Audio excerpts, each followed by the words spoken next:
When my ex started posting photos with a girl who looked too perfect, I thought I was finally free.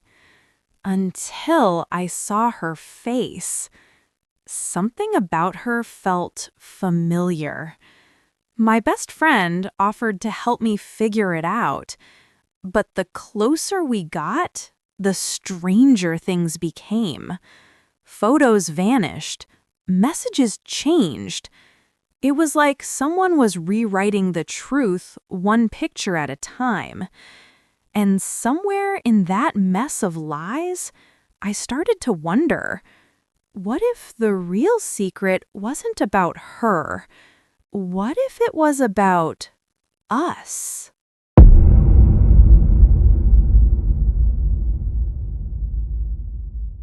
The first time I saw her, it was 3 in the morning, and my apartment was dark, except for the cold blue glow of my phone.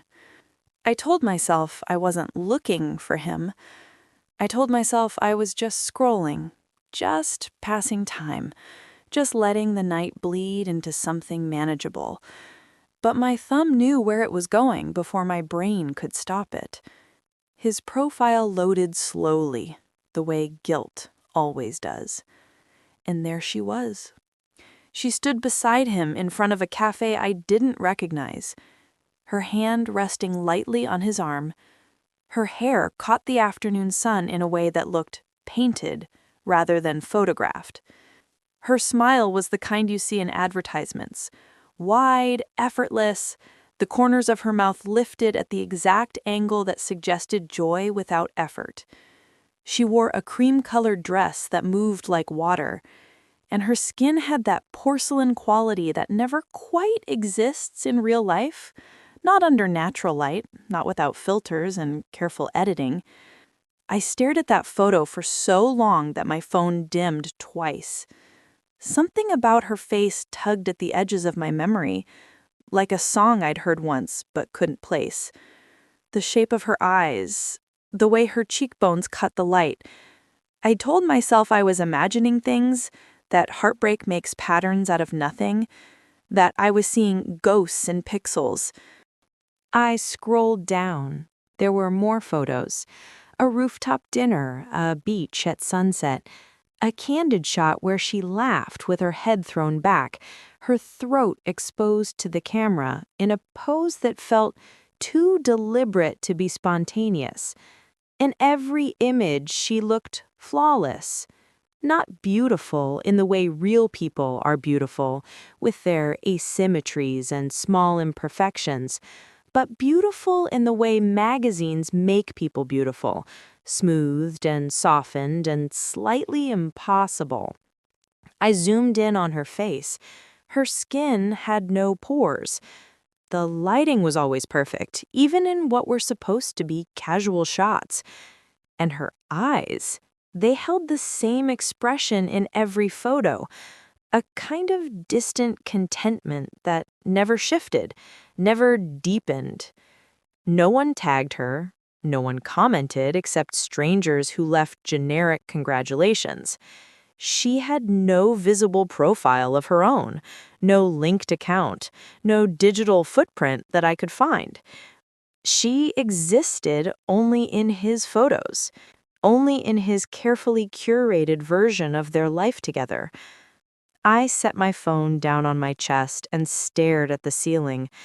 The shadows there seemed to move in the darkness, shifting with each passing headlight from the street below. My heart felt like it was being held under water, pressure building behind my ribs.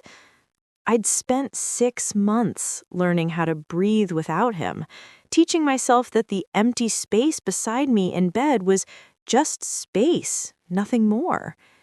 And now here he was, already replaced, already moving forward with someone who looked like she'd stepped out of a dream or a nightmare.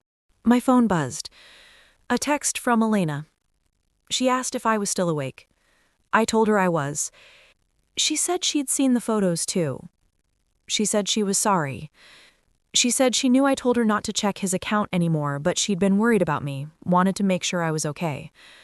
I replied that I was fine, which was the easiest lie I'd told all week. She called instead of texting back. Elena's voice was warm even through the phone, soft around the edges in that way she had when she knew I was hurting. She said she could hear it in my short responses, that tightness I got when I was trying to hold everything inside. She asked if she could come over, said she'd bring coffee and pastries in the morning, that I shouldn't be alone right now. I told her she didn't have to do that. She said she wanted to. When she arrived just after sunrise, she brought more than coffee. She brought her laptop, a notebook, and that determined expression she got when she was solving a problem. Elena was a graphic designer, spent her days working with images and software I barely understood. She settled onto my couch like she was preparing for battle, pushing aside the blanket I'd been wrapped in all night. She opened his profile on her larger screen and began studying the photos with professional scrutiny. She zoomed in on details I hadn't noticed: the edges where the woman's hair met different backgrounds, the consistency of shadows that didn't quite match the supposed time of day, the way certain highlights on her skin seemed to come from no visible light source. She asked me if I noticed anything strange about the girlfriend's appearance. I told her she looked too perfect. Elena nodded slowly, clicking through image after image. She said it was more than that.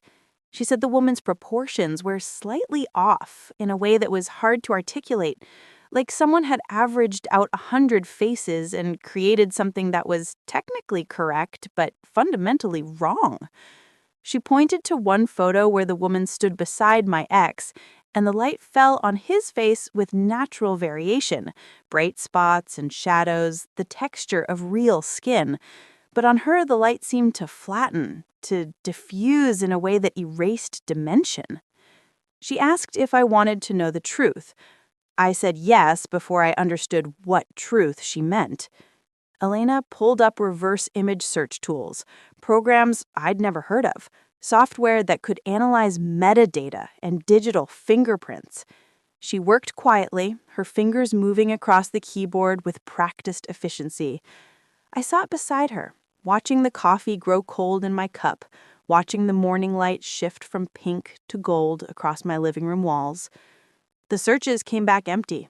No matches, no source images, no trail. Elena frowned at the screen.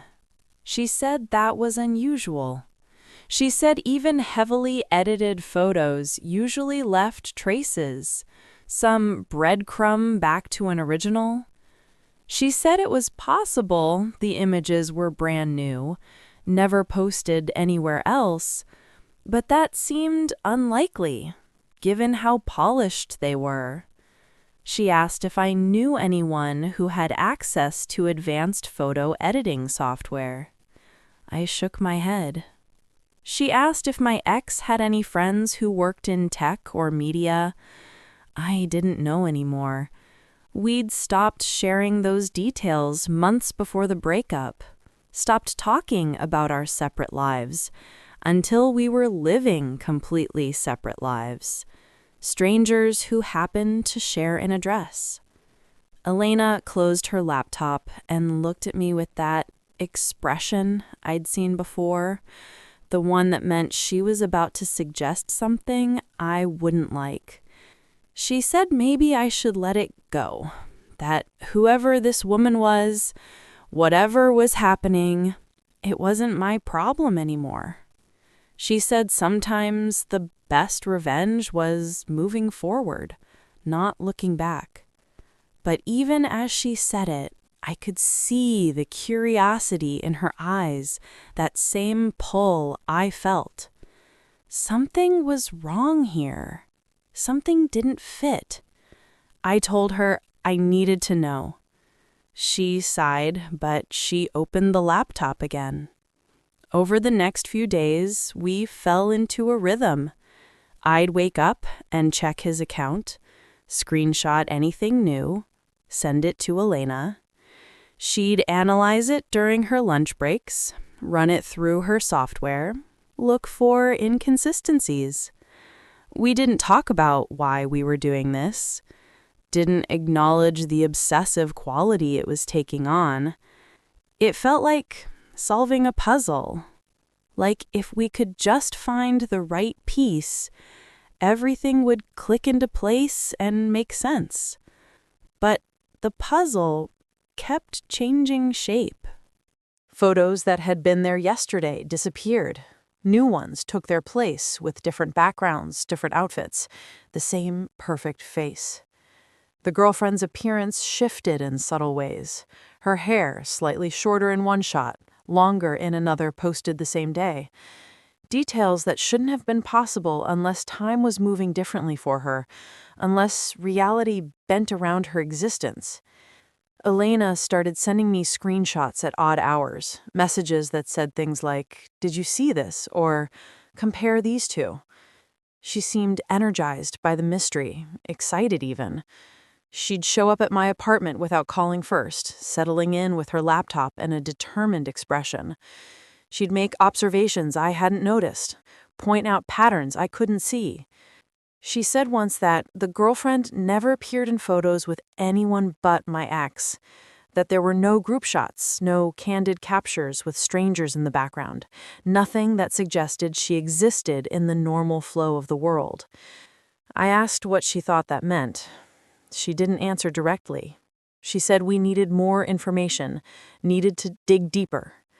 But every time we dug, the ground shifted beneath us.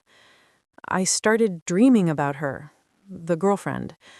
Not nightmares exactly, but strange, unsettling visions where I'd see her face in mirrors, in windows, in the blank screen of my phone before it lit up. In the dreams, she'd turn to look at me with those unchanging eyes, and I'd feel a recognition so deep it was like drowning.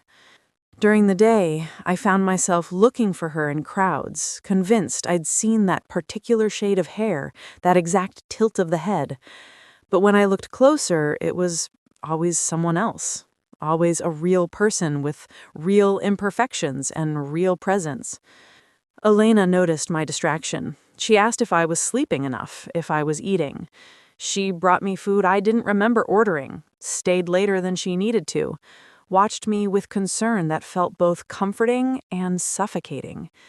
She said we could stop anytime I wanted. But she didn't mean it.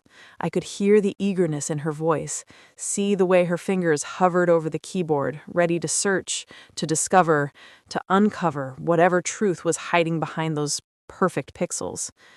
I told her I wanted to keep going. The blue light from our screens filled my apartment every evening, casting shadows that seemed to watch us work. Elena would sit close beside me, explaining technical details I only half understood, her voice soft and constant in the growing darkness. The cold blow made everything feel distant, like we were underwater, like the world outside my windows existed in some other dimension we could no longer reach. I should have felt grateful for her help, should have recognized the hours she was spending, the care she was showing. But something was beginning to shift at the edges of my awareness, a discomfort I couldn't name. She knew too much, arrived too quickly, had explanations ready before I finished asking questions. I told myself it was just her competence, her skill with technology and images.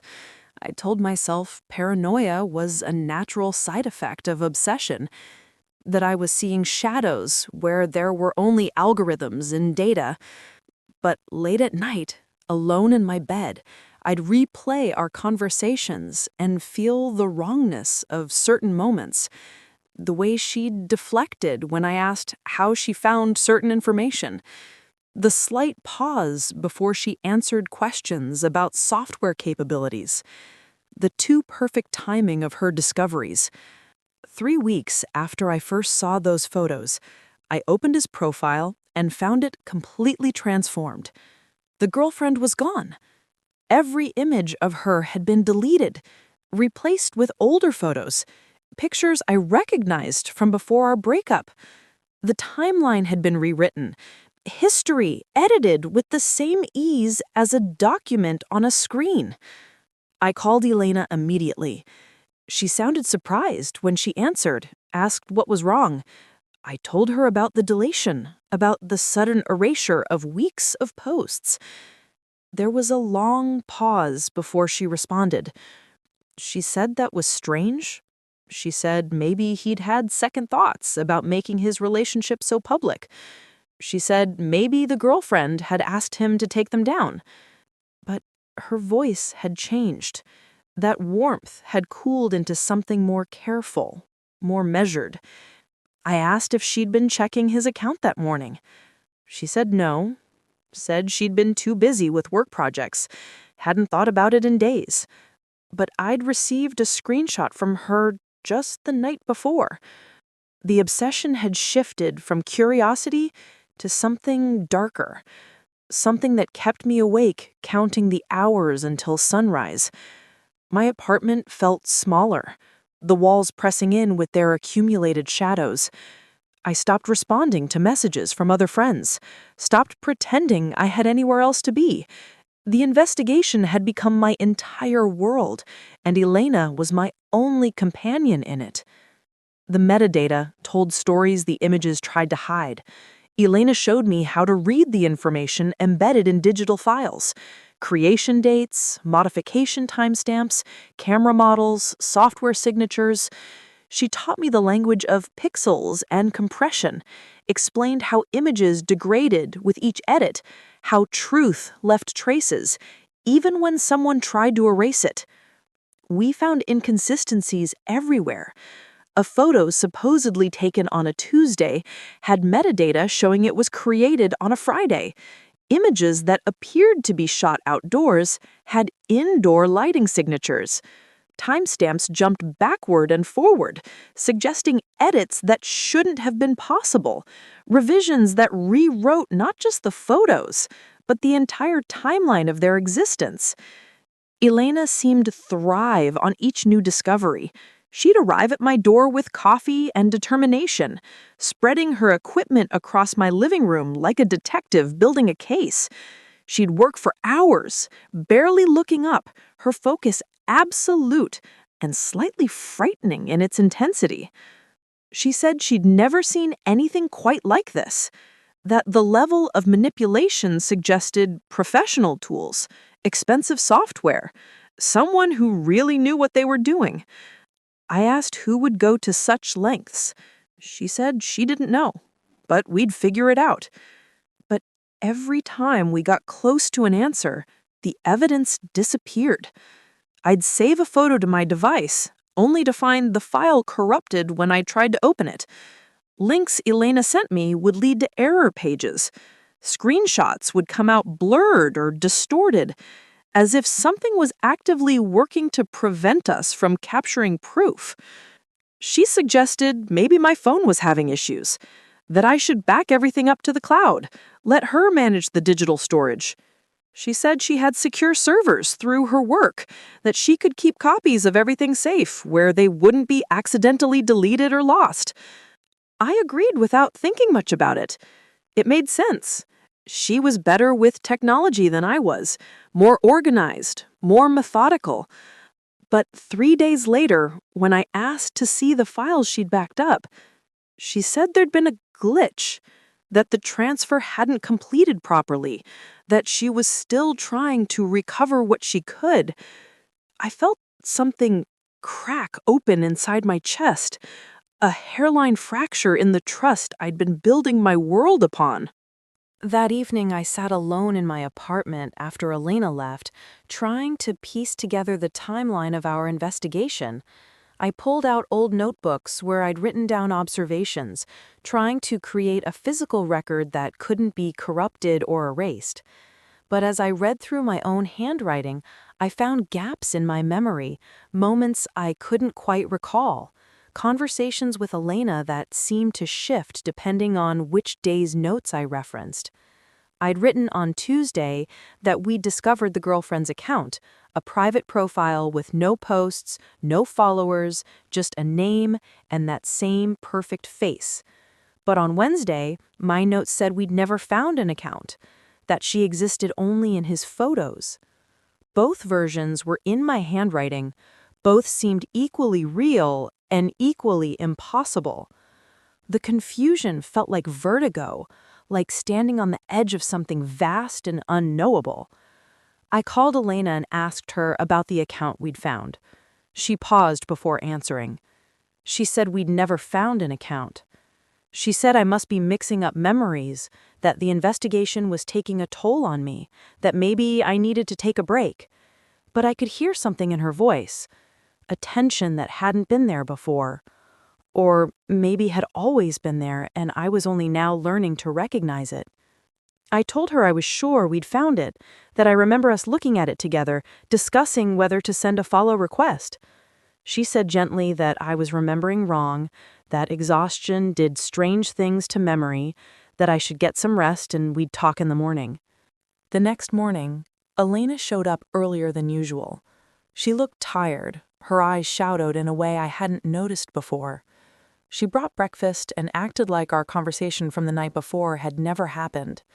She opened her laptop and dove straight into the investigation, pulling up new tools, new analysis techniques, new theories about what was happening. She said she'd been thinking about it all night, that she had a new approach to tracking down the girlfriend's real identity. She said if we could find the source images, the original photos used to create the composites, we could trace them back to wherever they came from. I asked how she knew they were composites. She blinked at me. She said we'd discussed this already, that I'd been the one to suggest it days ago. Didn't I remember? I didn't. Or maybe I did. The past few weeks had become a blur, events overlapping and contradicting, conversations happening in multiple versions simultaneously. Elena spent the afternoon running searches I didn't understand, her fingers moving across the keyboard with mechanical precision. Every so often, she'd make a soft sound of discovery and pull me over to look at her screen. She'd point to color gradients that didn't quite match, to edges that were too sharp or too soft, to mathematical patterns that suggested algorithmic generation rather than organic photography. She said we were close to breaking through, that she could feel it. But I was beginning to feel something else entirely, a creeping unease that had nothing to do with my ex or his mysterious girlfriend. It was about Elena, about the way she'd woven herself into this investigation so completely, about how she always seemed to arrive just when I needed her, always had the next step ready, always knew exactly what to look for and where to look. I watched her work and wondered when she'd had time to learn all of this, when she'd become such an expert in digital forensics and image analysis. She was a graphic designer, worked mostly on branding and marketing materials. This level of technical knowledge seemed beyond her usual scope, beyond what casual interest would explain. I asked her how she knew so much about metadata and file manipulation. She said she'd picked it up over the years, that working with images meant understanding how they were constructed, that it was all just part of the job. But she didn't look at me when she said it. Her eyes stayed fixed on the screen, her voice just slightly too casual to be casual at all. I excused myself and went to the bathroom, needing distance, needing air. I stared at my reflection in the mirror and barely recognized the woman looking back. My skin had grown pale from too many nights without sleep. My eyes held a wildness I'd never seen before, a desperation that frightened me. The mirror seemed to fracture my face into overlapping versions of myself. The woman I'd been, the woman I was becoming, the woman in those photos who looked like me but wasn't me at all. When I came back to the living room, Elena was closing windows on her laptop with quick, furtive movements. The red glow from her monitor reflected off her glasses for just a second before she minimized everything and looked up. She smiled when she heard me, asked if I was feeling okay. I said I was fine. She said I didn't look fine, that maybe we should take a break from all of this, go for a walk, get some fresh air, remember what the world looked like beyond screens and pixels. But even as she suggested it, She was opening new tabs, running new searches, diving deeper into the digital maze we'd constructed together. The next breakthrough came at 6 in the morning. Elena had stayed the night, sleeping on my couch with her laptop still open beside her. I woke to find her already awake, staring at her screen with an expression I couldn't read. She said she'd found something, that I needed to see this. The image on her screen showed layers of a photograph pulled apart like an anatomical diagram. The girlfriend's face was there, but broken into components. Eyes from one source, nose from another, mouth from a third. Beneath each component was a file name, a string of numbers and letters that meant nothing to me. Elena said these were render files, pieces used to construct a synthetic image, a face that had never existed as a whole until someone assembled it using specialized software. I asked where she'd found this. She said it didn't matter, that what mattered was we now had proof the girlfriend wasn't real, that my ex had been posting manipulated images, creating an entire fake relationship for reasons we still needed to uncover. But I was stuck on her earlier statement, on the dismissive way she'd brushed aside my question. She'd found this information somewhere, gotten access to files that shouldn't have been publicly available, that required passwords and permissions and knowledge of where to look. I asked again, more firmly this time, where the files had come from.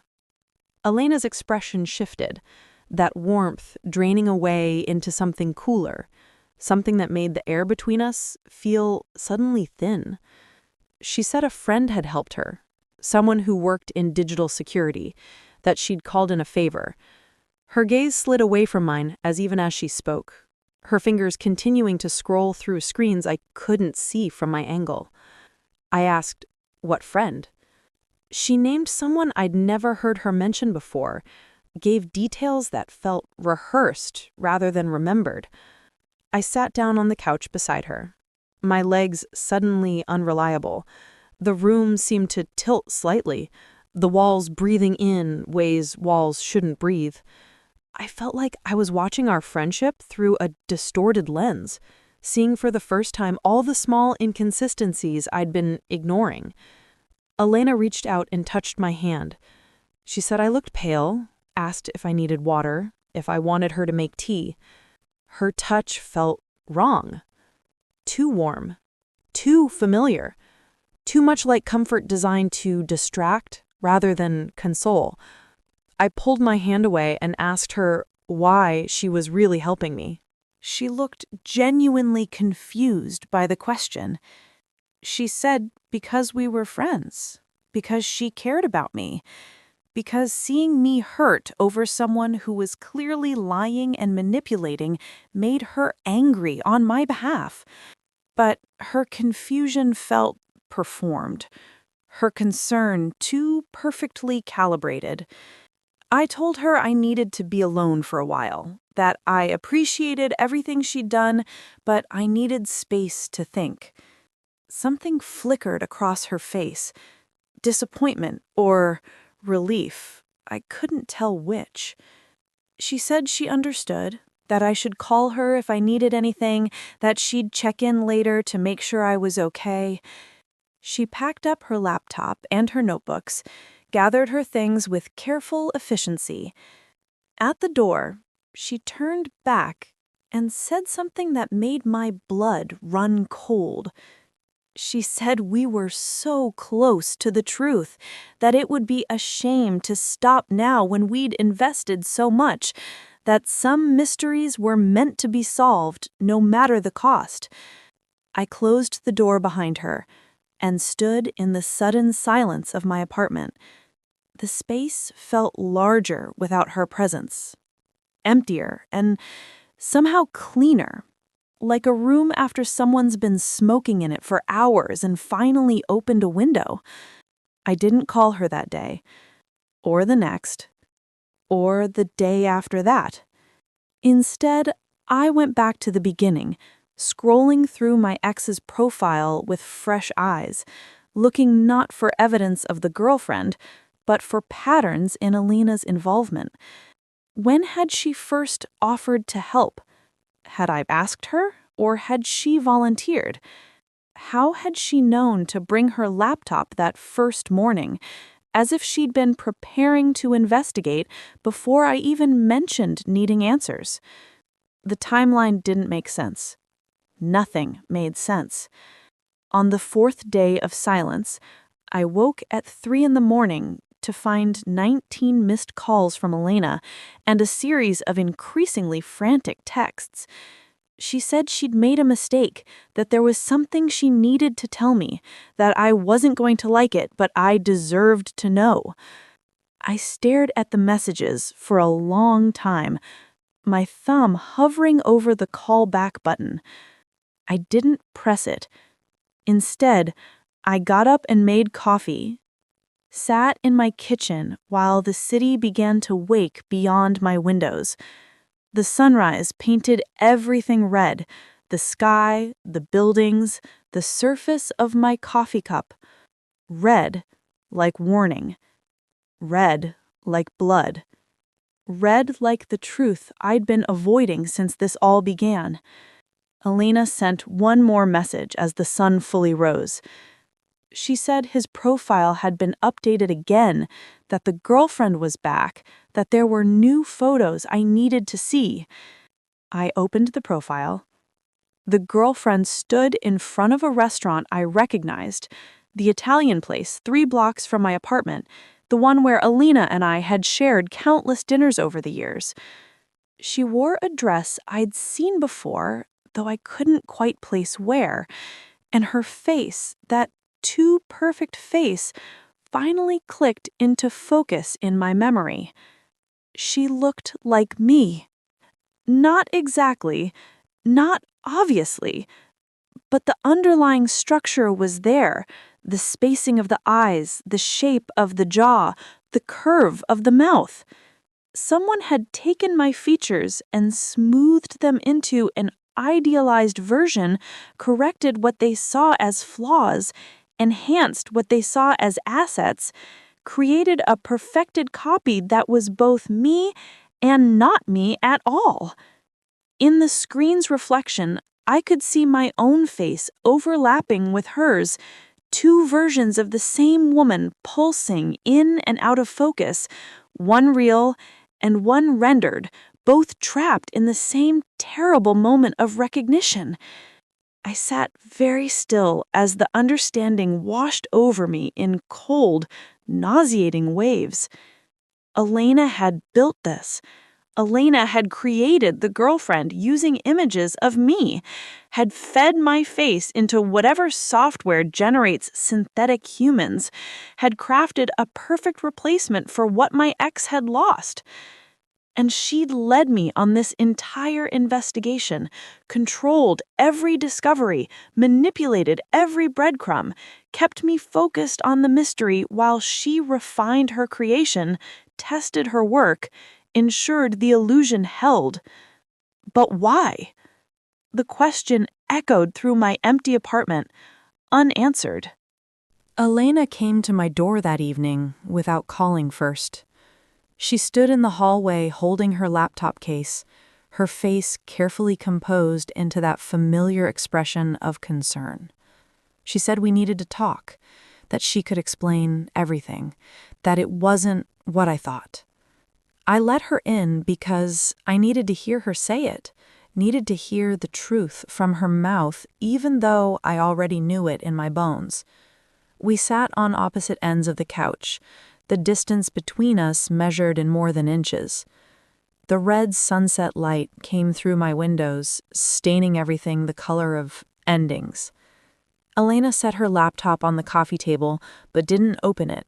She folded her hands in her lap like a child about to confess, and for a moment, she looked younger than I'd ever seen her, vulnerable and strange. She said it had started as a favor. My ex had called her 2 months after our breakup, asked if she knew how I was doing, said he was worried about me. They'd talked, and somehow the conversation had shifted to his new relationship, to his desire to move forward, but his guilt about how quickly he was moving. Elena had offered to help him, to check on me, to make sure I was healing, to report back that I was okay so he wouldn't feel so terrible about starting over. But then she'd had an idea. She'd thought if I saw him happy with someone new, someone perfect, someone unthreatening because she wasn't real, maybe I'd find it easier to let go. Maybe seeing that he'd moved on would give me permission to move on too. And maybe, just maybe, if the new girlfriend looked a little like me, like an improved version of me, I'd realize that I didn't need to be anyone other than who I already was. She said it was supposed to help me, said it was supposed to be therapeutic. I asked how creating a fake girlfriend using my face was supposed to be therapeutic. She started to answer, then stopped, then started again. Her words came out tangled, contradicting themselves, revealing how little sense the logic made, even to her. She'd convinced herself she was helping, that the investigation we'd conducted together was a form of healing, that solving the mystery would give me closure and confidence and clarity. But with each word, the truth became clearer. This wasn't about helping me. This was about her needing to be needed, about her fear of losing me the way she'd lost other friends when they'd moved forward with their lives. She'd created a crisis only she could help me solve, engineered a mystery that kept me dependent on her expertise, her presence, her constant attention. And my ex had been complicit, had agreed to post the images, to play along with the fiction, to create a narrative that would draw me in and keep Elena essential to my unraveling. I asked if he knew she'd used my face. She said no, said that was her own addition, her own artistic choice, said she thought it would be poetic, symbolic, a way of showing me how beautiful I was when I could see myself from the outside. The rationalization was so twisted, I almost laughed. Almost. Elena reached for her laptop and asked if I wanted to see how she'd done it.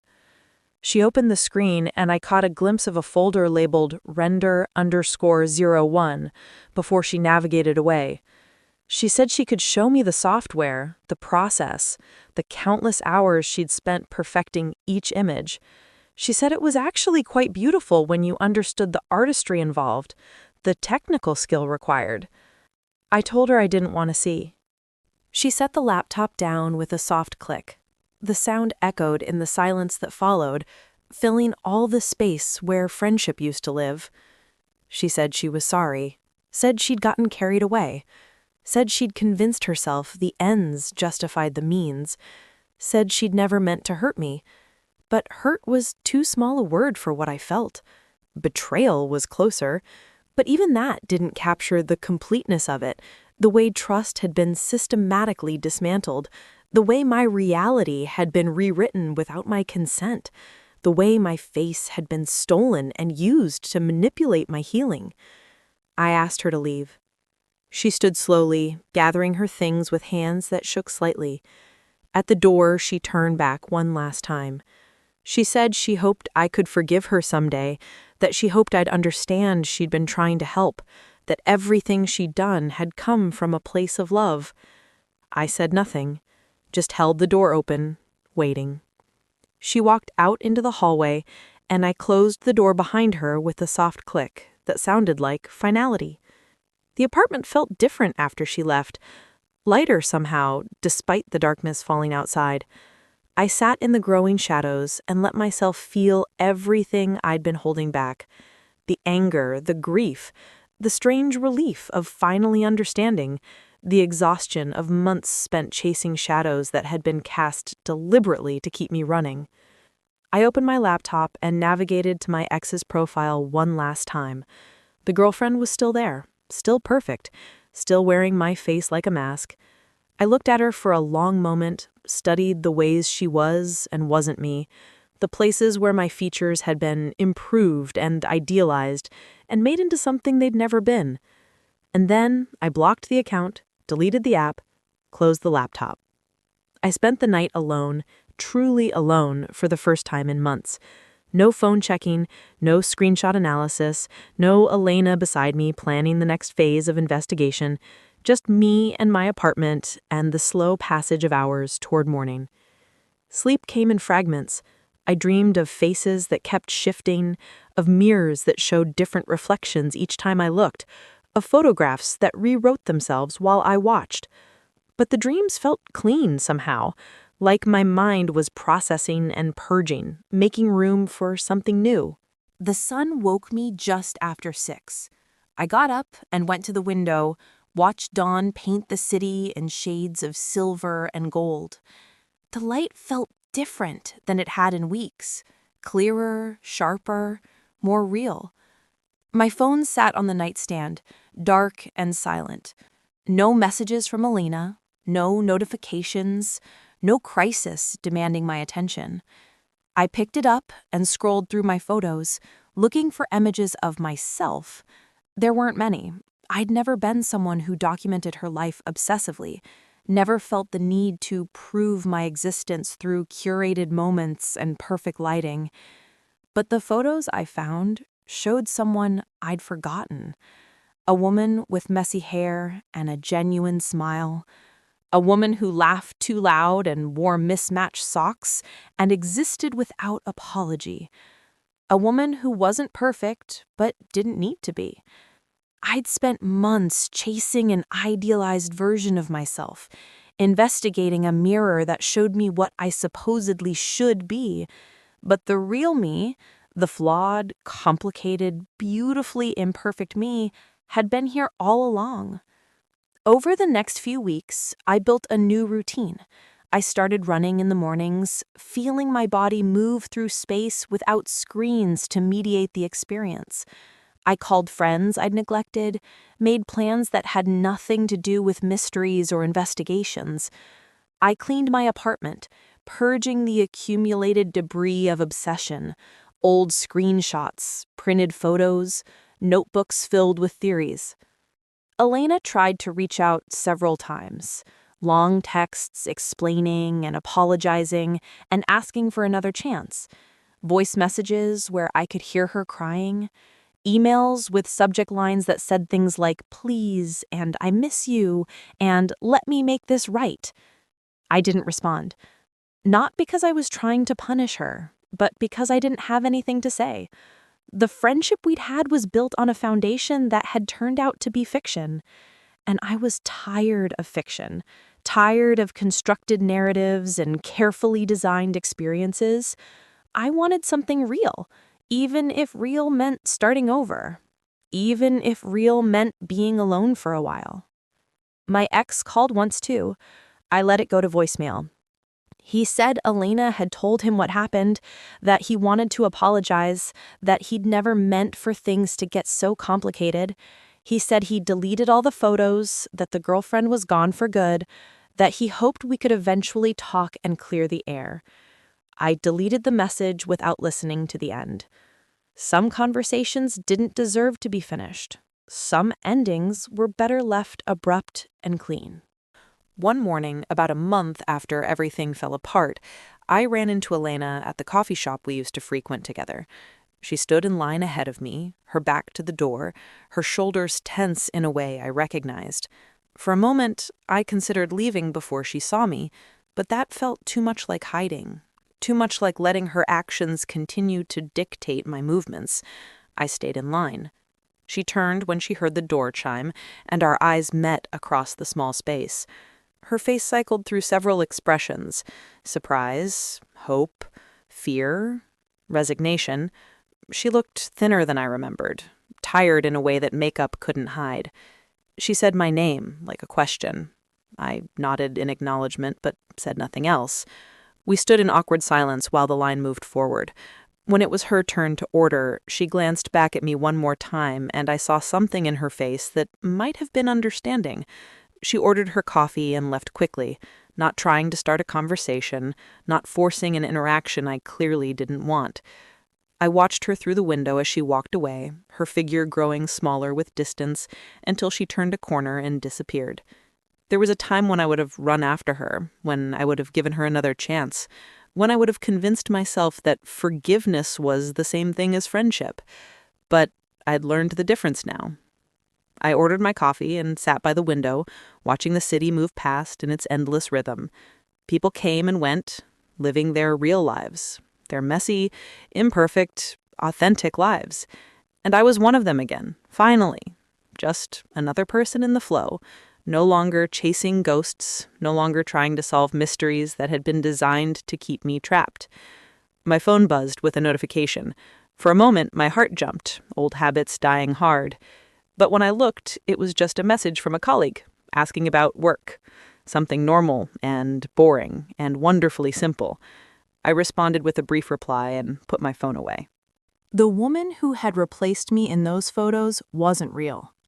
But the woman sitting in this coffee shop, drinking overpriced espresso, watching the sunrise paint silver lines across the street, she was real. Flawed and complicated and still figuring things out, still learning how to exist without needing to be perfect, still discovering what it meant to be enough exactly as she was. The light shifted as the sun rose higher, warming the window where I sat. And for the first time in longer than I could remember, I felt the warmth without needing to capture it, to document it, to prove it had happened. I just sat there and felt it, and it was enough. She looked like me, but she wasn't me. And that was the point, I think, to show me what I could be if I erased all the parts that made me human. But I liked those parts. The rough edges and the mistakes and the moments that couldn't be filtered or perfected or controlled. I liked being real. And in the end, that was the only truth that mattered.